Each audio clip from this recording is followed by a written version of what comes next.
Hello प्यारे साथियों, आज की ऑनलाइन क्लास में आपका स्वागत है। आज हम कार्बनिक यौगिकों की एल्काइन श्रृंखला का विस्तार से अध्ययन करेंगे। तो देखो, सब अब यदि हम एल्काइन श्रृंखला को देखें तो ALKYN। सबसे पहले एल्काइन श्रृंखला की यदि विशेषता देखें तो जो एल्काइन श्रृंखला है, इस एल्काइन श्रृंखला में कार्बन और कार्बन के बीच में एक त्रिबंध उपस्थित होता है। अर्थात एल्काइन श्रृंखला में त्रिबंध उपस्थित होने के लिए कम से कम दो कार्बनों की आवश्यकता होती है। अब यदि हम इसका अनुलग्न देखें तो जो एल्काइन श्रृंखला है उसका जो अनुलग्न है, अनुलग्न का मतलब पीछे जुड़ने वाले, ये पीछे जुड़ने वाला जो बंधों की संख्या पर निर्भर करता है और एल्काइन श्रृंखला में त्रिबंध उपस्थित होता है, इसलिए इसका जो एल्काइन श्रृंखला का अनुलग्न होता है YNE। इसके बाद में यदि इस एल्काइन श्रृंखला का सूत्र देखें तो जो एल्काइन श्रृंखला का सूत्र होता है CnH2n-2, अर्थात हाइड्रोजन की संख्या यदि हम कार्बन की संख्या से दुगुना कर दें और उसमें 2 घटा दें तो हाइड्रोजन की संख्या प्राप्त होती है। यदि अब हम इस सूत्र में n बराबर 1 रखें तो देखो n बराबर 1 रखने पर सूत्र आता है C, n की जगह 1 रख दिए, H या 2 गुणा 1 और 2 में से 2 गए क्या प्राप्त होता है 0। अतः यहाँ एल्काइन श्रृंखला में त्रिबंध उपस्थित होने के लिए कम से कम 2 कार्बनों की आवश्यकता होती है। यहाँ एक ही कार्बन उपस्थित है, अतः n बराबर 1 के लिए जो एल्काइन श्रृंखला का अस्तित्व नहीं है। अब यदि हम इसको n बराबर 2 के लिए देखें तो n बराबर 2, तो इस सूत्र में n बराबर 2 रखो तो C2, H क्या आता है, इसका दोगुना करो, 2 दूनी 4, 4 में से 2 गए तो कितना आता है 2। अब यदि हम इसको खोल के रखें तो सबसे पहले कार्बन कितने होते हैं 2, 1 और 2। अब इसके बीच, अब 2 कार्बनों के बीच में क्या होता है त्रिबंध, तो त्रिबंध लगा दो 1 2 3। अब हाइड्रोजन जोड़ो, इस कार्बन की संयोजकता 4 होती है, 4 में से 3 बंध बन गए तो यहाँ हाइड्रोजन जुड़ेगा 1। इस कार्बन की संयोजकता 4 होती है, 4 में 3 बंध बन गए तो कितना बचा 1। अब यदि हम इसका नाम दें तो सबसे पहले नाम पूर्णलग्न और अनुलग्न के आधार पर देते हैं। पूर्णलग्न होता है वो कार्बन की संख्या पर निर्भर करता है, अर्थात जो श्रृंखला में इतने कार्बन होते हैं वो पूर्णलग्न उसके आधार पर दिया जाता है। अनुलग्न होता है वो बंधों की संख्या पर निर्भर करता है, बंध की संख्या पर। और एल्काइन श्रृंखला में जो बंध है वो त्रिबंध है और त्रिबंध के लिए अनुलग्न आता है YN। तो सबसे पहले इसका नाम देखें तो पूर्णलग्न 2 कार्बनों के लिए जो पूर्णलग्न है वो क्या आता है ETH, और त्रिबंध के लिए क्या लगाते हैं YN। इसी प्रकार यदि हम इस सूत्र में n बराबर 3 रखें तो देखो n बराबर 3, तो जो सूत्र प्राप्त होता है रखो C3H क्या आता है, 3 का दूना 3 दूनी 6 और 6 में से 2 गए कितना आता है 4। अब इसको खोल के लिखो 1 2 और 3। अब ये 3 कार्बन हो गए, 3 कार्बनों में क्या होता है त्रिबंध लगाना है, तो सबसे पहले त्रिबंध या तो इधर से लगा दो या एक दूसरी स्थिति भी हो सकती है। सबसे पहले कार्बन 3 लगाओ, 1 2 और 3, और ये त्रिबंध यहाँ भी उपस्थित हो सकता है। अब बचे हुए स्थान पर सिंगल बंध लगाओ तो यहाँ भी सिंगल बंध लग गया और यहाँ भी सिंगल बंध लग गया। अब इसकी संयोजकता पूरी करो तो 3 बंध पूरे हो गए, कार्बन की संयोजकता 4 होती है, यहाँ 1 H आता है। इसके बाद में यहाँ 1 2 3 4 कोई भी H नहीं जुड़ेगा, यहाँ पे एक बंध पूरा हुआ तो कितने H जुड़ेंगे 3। इसी प्रकार इसको देखो, एक संयोजकता पूरी है तो 4 में से 1 गया तो 3 H जोड़ दो, यहाँ 1 2 3 और 4 कार्बन की चारों संयोजकता पूरी हो रही है, यहाँ कोई भी H नहीं जुड़ेगा। और यहाँ 1 2 3 है तो यहाँ कितना H जुड़ेगा H, 1 H जुड़ेगा। अब यदि हम इसका IUPAC नाम दें तो इनका एक नियम होता है कि जो त्रिबंध है सबसे पहले यदि श्रृंखला में त्रिबंध या डबल बंध उपस्थित हो तो उनकी नंबरिंग करते हैं, और नंबरिंग उधर से करते हैं जिधर से डबल बंध और त्रिबंध पहले आ जाए। तो देखो सबसे पहले यदि हम नंबरिंग इधर से करें तो 1 और 2, त्रिबंध को 2 अंक मिलते हैं, और यदि हम इधर से करेंगे तो त्रिबंध को कितना अंक मिलेगा 1, तो हम नंबरिंग इधर से करेंगे 1 2 और 3। अब इसका नाम देखो, सबसे पहले 3 कार्बनों के लिए क्या आता है पूर्णलग्न, 3 कार्बनों क्या आता है प्रो, इसके बाद में त्रिबंध कितने नंबर पर है, एक, तो एक लगा दो। इसके बीच में ये होता है हाइपन का चिन्ह, और त्रिबंध के लिए जो अनुलग्न आता है वो आता है वाई एन। तो इस श्रृंखला इस श्रृंखला में इस सूत्र का नाम हो गया प्रोप वन आई। यदि हम इसी प्रकार इसका नाम देखें तो सबसे पहले त्रिबंध की नंबरिंग करो, तो नंबरिंग उधर से करेंगे जिधर से त्रिबंध पहले आ जाए। तो यदि हम इधर से करेंगे तो त्रिबंध पहले नंबर पर आता है, तो इधर से कर लो नंबरिंग, तो एक, दो और तीन। अब सबसे पहले पूर्ण लगन 3 कार्बनों के लिए क्या आता है, प्रोप, क्या आ गया, प्रोप। इसके बाद में त्रिबंध कितने नंबर पर है, एक पर, और त्रिबंध के लिए क्या आता है, वाई एन। इसी प्रकार हम n बराबर 4 पर देखते हैं, तो देखो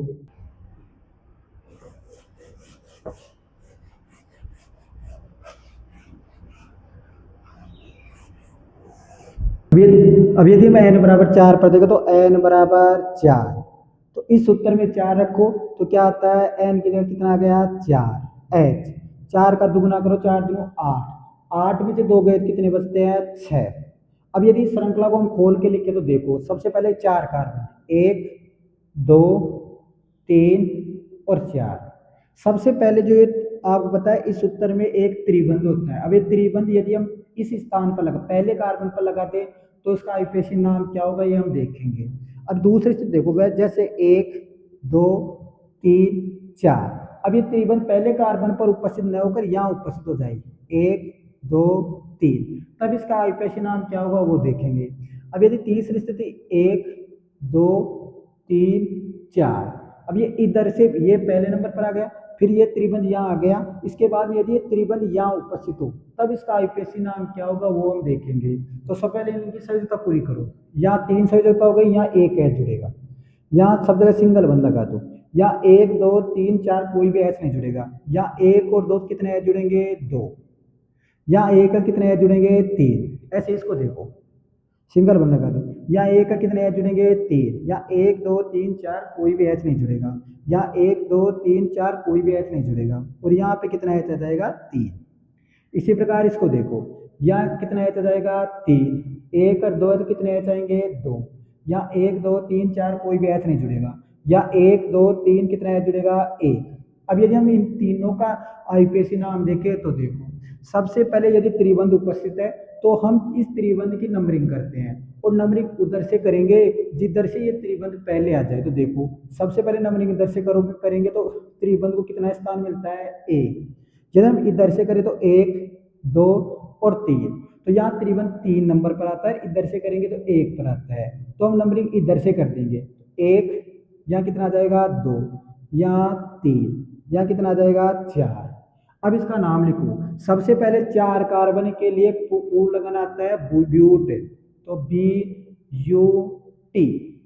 इसके बाद में ये त्रिबंध कितने नंबर पर है, 1 पर, और 1 के दोनों तरफ हाइपन का चिन्ह लगा दो। इसके बाद में अनुलग्न बंध की संख्या पर निर्भर करता है, और इसमें अनुलग्न आता है YNA, तो यहाँ आ गया ब्यूट 1I। अब यदि हम इसका देखें तो देखो सबसे पहले नंबरिंग करो, नंबरिंग उधर से करना जिधर से त्रिबंध पहले आ जाए, तो इधर से करें तो 1, 2, त्रिबंध कितने नंबर पर आ रहा है, दूसरे पर। यदि हम इधर से करें तो 1 और 2, त्रिबंध इधर से भी दूसरे नंबर पर आ रहा है और इधर से भी दूसरे नंबर पर आ रहा है, तो हम नंबरिंग इधर से भी कर सकते हैं, दोनों तरफ से सही है। तो 1, 2, 3, 4, सबसे पहले 4 कार्बन के लिए पूर्ण लगन आता है ब्यूट। अब त्रिबंध कितने नंबर पर उपस्थित है, 2, तो 2 लगा दो। इसके बाद में अनुलग्न क्या आता है, एल्काइन के लिए YN, तो इसका सूत्र हो गया ब्यूट 2I। अब हम इसको देखते हैं, इसको देखने के लिए सबसे पहले त्रिबंध की नंबरिंग करो, और नंबरिंग उधर से करना है जिधर से त्रिबंध पहले आ जाए, तो इधर से करेंगे तो त्रिबंध को पहला 1 नंबर मिलता है, तो नंबरिंग इधर से कर दो, तो 1, 2, 3, 4। अब यदि हम इसका आईपीएसी नाम लिखते हैं तो सबसे पहले 4 कार्बन के लिए पूर्ण लगन आता है ब्यूट, तो लिखते हैं BUT। इसके बाद में त्रिबंध 1 नंबर पर है, 1 लिख दो। इसके बाद में त्रिबंध के लिए जो अनुलग्न है वो क्या आता है, YN।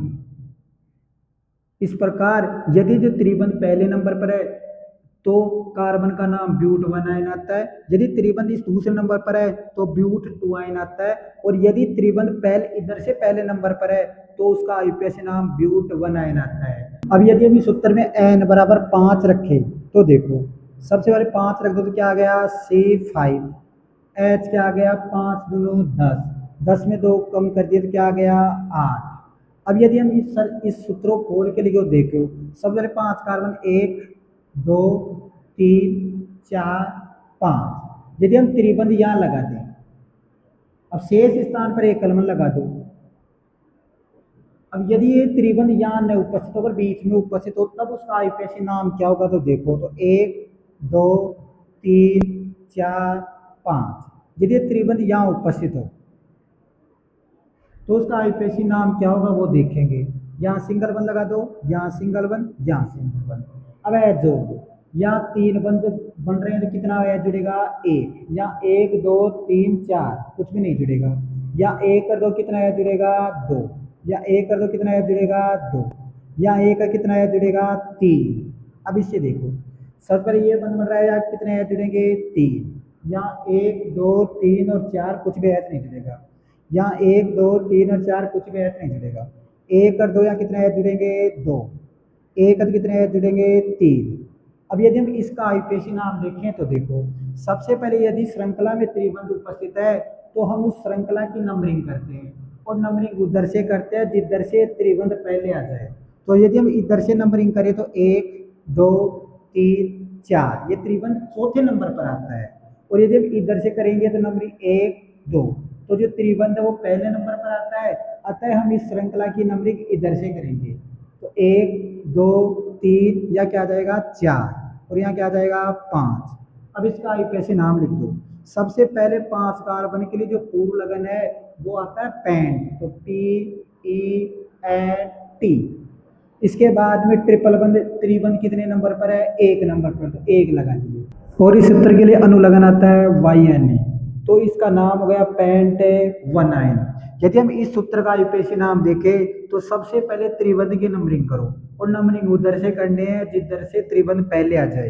तो यदि हम नंबरिंग इधर से करेंगे तो 1 2 3 त्रिबंध को 3 नंबर मिलते हैं, और यदि नंबरिंग इधर से करेंगे तो 1 2 त्रिबंध को 2 नंबर मिलते हैं, अतः हम नंबरिंग इधर से करेंगे। तो 1 2 3 4 5, सबसे पहले 5 कार्बन के लिए पूर्व लगन आता है पेंट, तो PENT। फिर ये त्रिबंध कितने नंबर पर उपस्थित है 2 पर, दोनों तरफ हाइफन का चिन्ह लगा दो।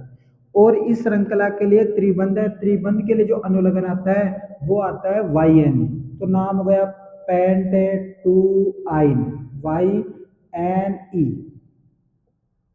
इस प्रकार यदि हम त्रिबंध को अलग अलग स्थानों पर रख कर उसका आईपीएसी नाम ज्ञात कर सकते हैं। आशा करता हूँ कि आपको एल्काइन श्रृंखला आसानी से समझ में आ गई होगी। धन्यवाद।